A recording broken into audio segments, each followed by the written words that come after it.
The South Winn Coach Conversation brought to you by Dave's Collision Shop in Ossian, Becker Hardware in Ossian, and Fidelity Bank and Trust in Ossian and Calmar. We're with South Winn Coach Jason Ohrt. And last week, Battle of Unbeatens. You knew it was going to be a tough test coming in, but your kids got the job done, passed that tough test down at Fairbank last week.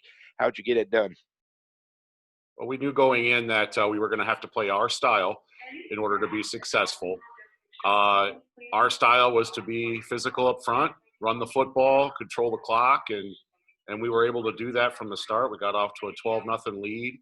Wapsie Valley made some nice plays in the third quarter to get themselves in position. They actually took the lead, but then at the end we were able to continue with the game plan and wear them out in the fourth quarter. And you had 321 yards rushing and seemingly a nice balance between the individuals in the running game last week. Would you agree? Yeah, that's what we're trying to do offensively and find the right people to make the plays.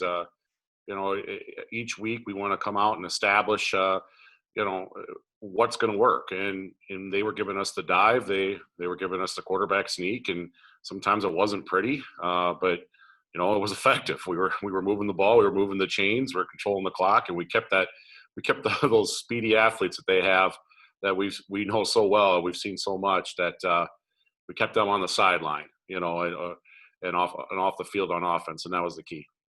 And last few games, you hadn't been in that situation, but you mentioned Wapsie took the lead on you in the second half. It was a one-score game going to the fourth quarter, but your kids able to outscore Wapsie 14-7 in that fourth quarter.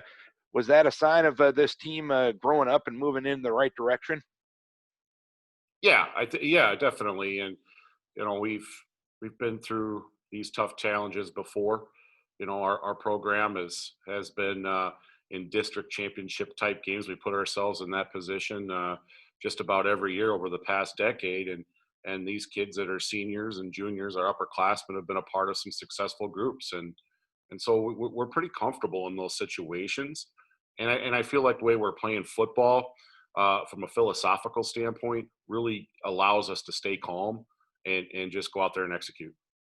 And you can't ignore the defense. Wapsie came in averaging about 25 points a game. You held them to 2 touchdowns. You held them to one of their lower total offensive outputs of the season.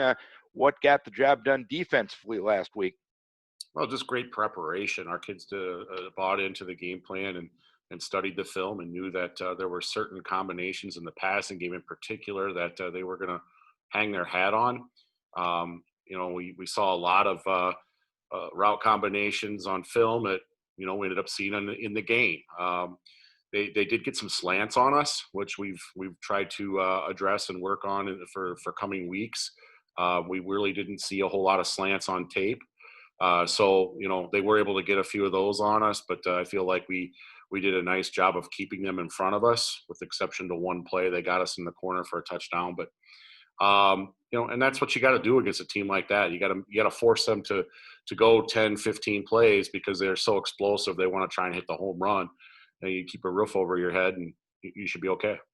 One player in particular on your defensive line had another good game, Kelvin Knutson. He had 5 tackles and a fumble recovery. The times I've gotten to see you this year, he spent enough time in the opponent backfield that they were charging him rent most nights that I got to see him. What's made Kelvin an effective football player this year? He's finally healthy. Calvin didn't come out as a freshman. He came out as a sophomore and a junior, and he broke the same thumb both seasons. And he had to wear a club both seasons. This is the first year that Calvin's been healthy and able to play football here his senior year.